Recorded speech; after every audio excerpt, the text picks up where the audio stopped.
All right, Shalom. I want to start off by giving all praises to Yahweh Ba'Shem Yahushai, Ba'Shem Rachak Wadash. Double honors to the apostles and elders of Great Millstone who rule well. And also honor and salutations to those of you who are of the hopeful elect and are out there teaching the word of sincerity and truth. All right, so I wanted to get into, I started off by, I was going to get into some scriptures that Christians use um, in an attempt to include the heathen nations into salvation. Um, so the first one I thought of, and this is the one that I hear most often, is Galatians 3:28. It says, "There is neither Jew nor Greek, there is neither bond nor free, there is neither male nor female, for ye are all one in Hamashiach Yahushai." And they also use this one here in Romans 10:12. It says, "For there is no difference between the Jew and the Greek, for the same Lord over all is rich unto all that call upon him," right? And they'll harp on that. Oh, so he says all, and Jew and Greek, and so forth and so on. But then I started thinking about a comment that Elder Apostle Tahar made. He was doing a video in regards to unity camps. And he was responding to a video from a guy, looks like his channel's called The False Prophet. And he asks this question. He said, did Christ die for Romans? And the elder apostle Tahar, he made the statement. He said, you gotta know to ask them, what kind of Roman are you talking about? And I had forgotten that I was going, when you hear a question like that, or you're watching a show, you start in your mind doing a show. You start doing a lesson in your mind. So I had forgotten that I was thinking of that. But those two scriptures kind of led me into the thought, right? But I think it's a good question. What kind of Roman are you talking about? And the reason why it's a good question is because Rome, in its time, in its heyday, right? And I mean ancient Rome. As we know, today we are in modern Rome, and with America being the capital of that, right? But ancient Rome in its heyday was a lot like modern day Rome, America, in that there were people from all different kinds of cultures and nationalities, and it's the same way as it is today, right? So if you were to say Roman, that didn't denote necessarily your nationality, right? Because just like today, right, you'll have a native of America, but then you'll have an American citizen, right? You would call them both American, right? But um, it isn't very specific to what nationality they are, right? So let me show you that real quick. This is Acts 22 and 27. I'll jump to I'll jump to 22. I'll start with. Give me 1 second here.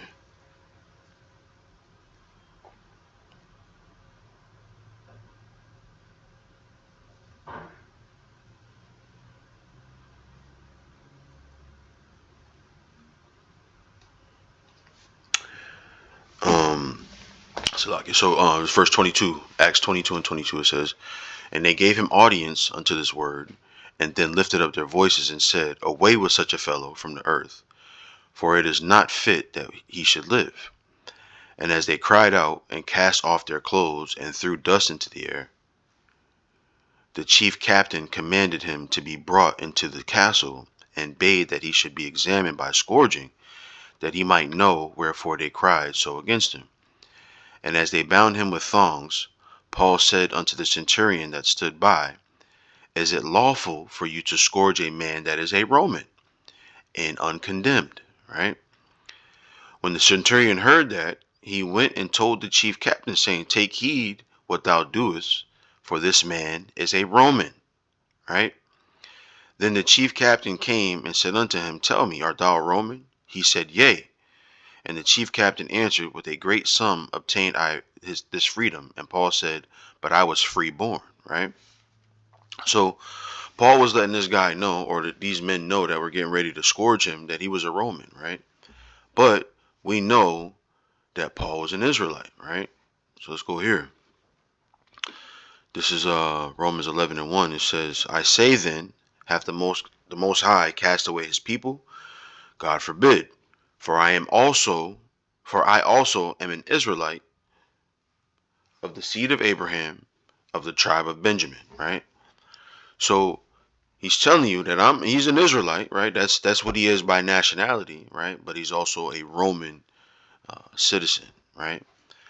And so you have to ask the question, what type of Roman are you talking about? Are you talking about a native of Rome? Are you talking about somebody who's Roman by nationality? Or are you talking about a Roman citizen or an Israelite, right? That is in Rome, that is being spoken to, right? So to answer the question, did Christ die for Romans? The answer is yes, but for a specific kind of Roman, right? And when you go to the book of Romans, it'll tell you exactly um, who those Romans that are being spoken to are. But first, I want to go here, right? Because I want to tie in Galatians to that, right? I forget what verse it was. I was reading this a little while ago. Let me just read this just a little bit. Here it is, right? So I'm gonna start. I'm just gonna jump right to the point. Oh no. Let me read up a little bit. Okay. Okay. I'll start at 4. This is Galatians 4:4.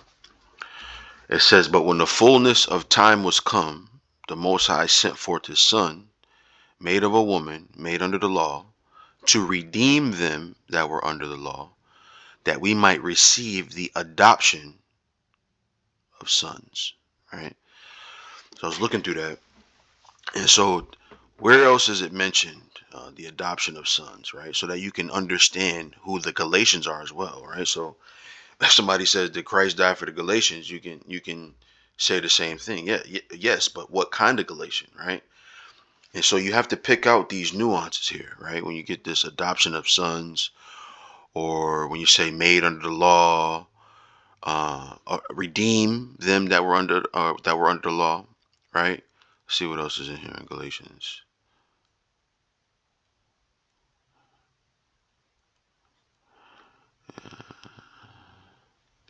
Sure there is, but yeah, bond and free.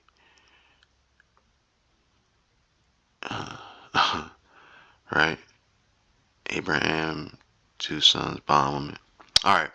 So yeah, you have to pick out these nuances here, right? Adoption of sons. Where else does it say adoption of sons, right? And why do you need to do that? All right, let's do this.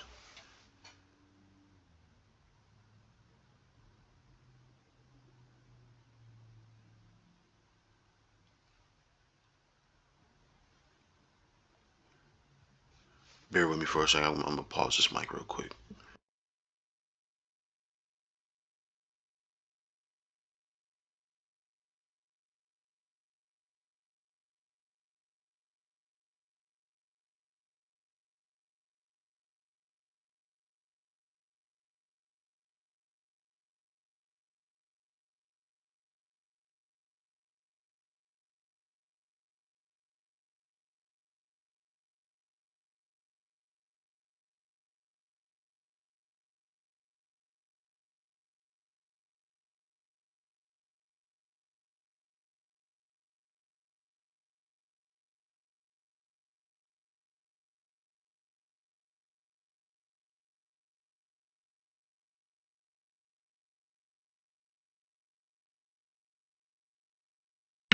Salakia. All right, so now I done lost my train of thought here. Okay, now I remember what I was saying. Line upon line. Yep. It says, this is Isaiah 28:10. It says, for precept must be upon precept, precept upon precept, line upon line, line upon line, here a little and there a little, right? And so when we pick out these nuances like this, we got to ask ourselves, does this say it anywhere else? So we can go here a little and there a little. And this phrase, adoption of sons, right, ties together the book of Galatians, or the epistle of Galatians, and the epistle to the Romans, right? So let's show that, right? So you can, because it gets very specific about what kind of Roman was being spoken to, or what kind of Roman could be saved, right? Romans 9:1. It says, I say the truth in Hamashiach, I lie not, my conscience also bearing me witness in the Holy Spirit, that I have great heaviness and continual sorrow in my heart, for I could wish that myself were accursed from Christ, Salakia, from Hamashiach, for my brethren, my kinsmen, according to the flesh, right, who are Israelites, right? Now, we used to ask this question all the time. We we done went to certain churches and had this debate, and the question was, why would he be telling Romans, right, that his heart's desire, right, was to take on uh, the curse from the Lord Yahweh Shai for Israelites? Why would he be telling Romans that, right? It doesn't make sense, right? That's why this is why extrapolation, or deduction, is important when you're reading the scriptures, right? Because why would he be telling the Romans, if they were indeed Romans, that he wants to be a curse from Christ for his brethren, his kinsmen according to the flesh, who are Israelites, if he wasn't indeed speaking to Israelites, right? It says, to whom pertaineth the adoption. You see? Boom. So if you were confused about who would receive the adoption of sons in Galatians, he explains it to you in Romans, right? To whom pertaineth the adoption? To whom? Who's the whom? Israelites, right? And the glory, right? What is the glory? Right? The kingdom of heaven. And the covenants, right? We already know what that is. The agreements that were made between the Heavenly Father, Abraham, Isaac, and Jacob, right? And the giving of the law, we already know who that's for, right? Let's go here. What's that? What's that? Psalms 147. I think that's right. And 19. Yep. Psalms 147 and 19. He showeth his word unto Jacob, his statutes and his judgments unto Israel. He hath not dealt so with any nation, and as for his judgments, they have not known them. Praise ye the Lord, right? So we already know what the giving of the law is, right? And the service of the Most High, right? Service. Let's look that up. Let's go here and do this. Oh, no, I don't want to do it from here.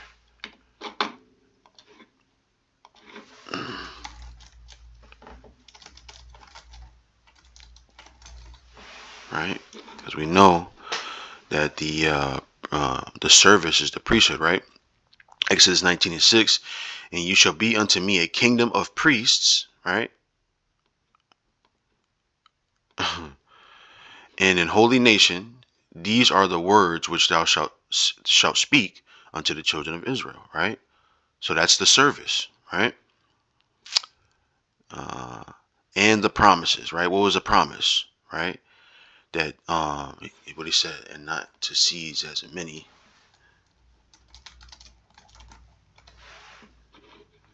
Yep, Galatians 3:16. Now to Abraham and his seed were the promises made, right? Right? So the promises. To Abraham and his seed were the promises made. He saith not, and to seeds as of many, but as of one, and to thy seed, which is Hamashiach, right? So it's it's starting to be a little more clearer, right? So he didn't say seeds like all his kids, but one of his kids, right? And that kid was Isaac. All right, so let's keep going. Okay. It says, whose are the fathers, right? Who's those fathers? Abraham, Isaac, and Jacob. And of whom, as concerning the flesh, Hamashiach came, right? So when it comes to matters of salvation, when it comes to matters of Hamashiach, when it comes to matters of Yahushai, right? He came for who? The Israelites. Okay? And of whom concerning the flesh Hamashiach came, who is overall the Most High blessed forever. Amen. Right? So let's comb through here a little bit. There's another one I want to go to. It's a little bit further down.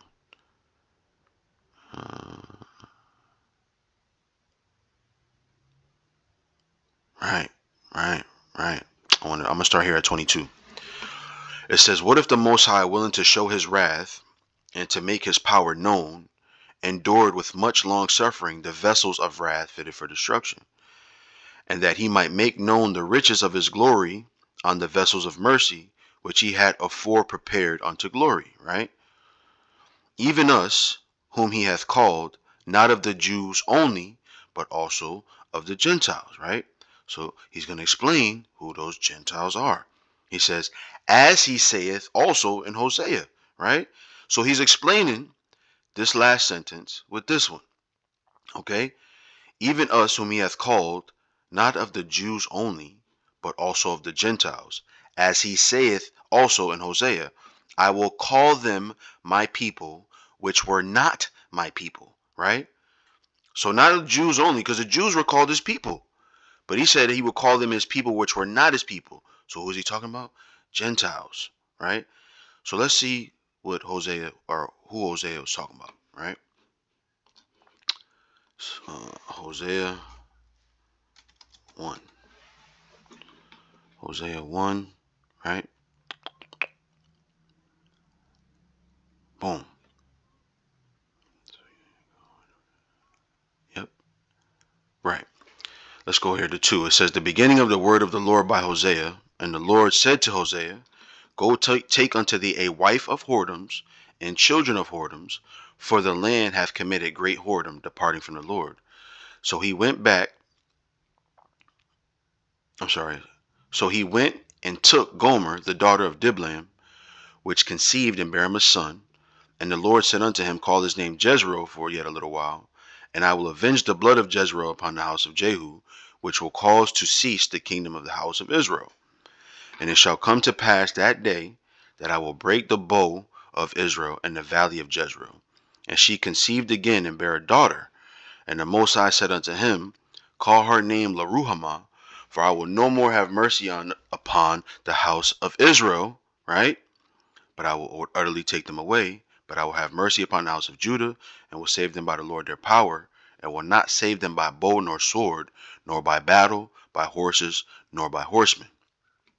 Now when she had weaned Laruhamah, she conceived and bare a son.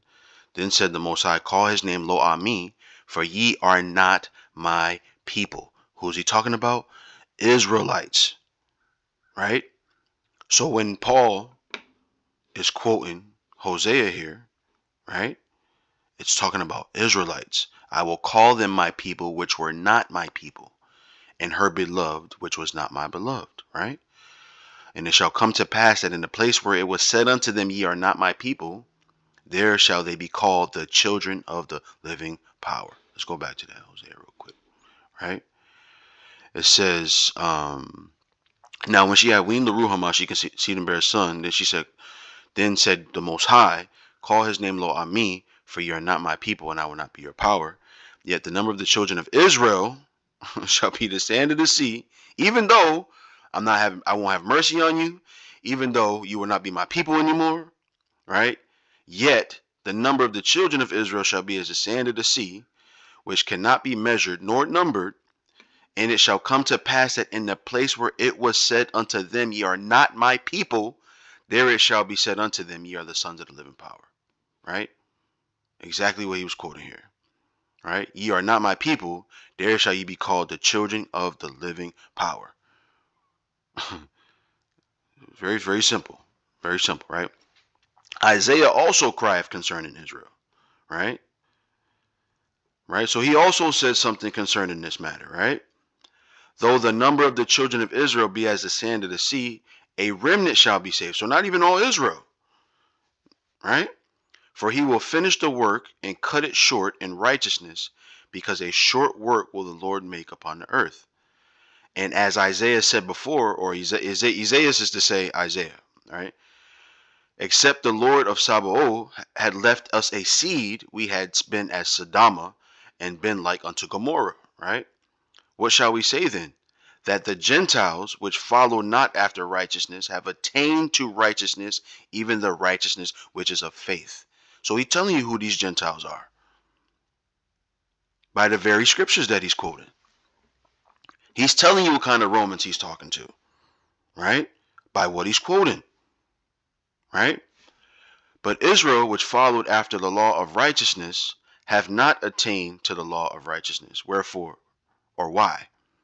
Because they sought it not by faith, but as it were by the works of the law, for they stumbled at that stumbling stone. As it is written, behold, I lay in Zion a stumbling stone and a rock of offense, and whosoever believeth on him shall not be ashamed, right? So who's that whomsoever? Right? He told you, as he's quoting all of these different scriptures, right?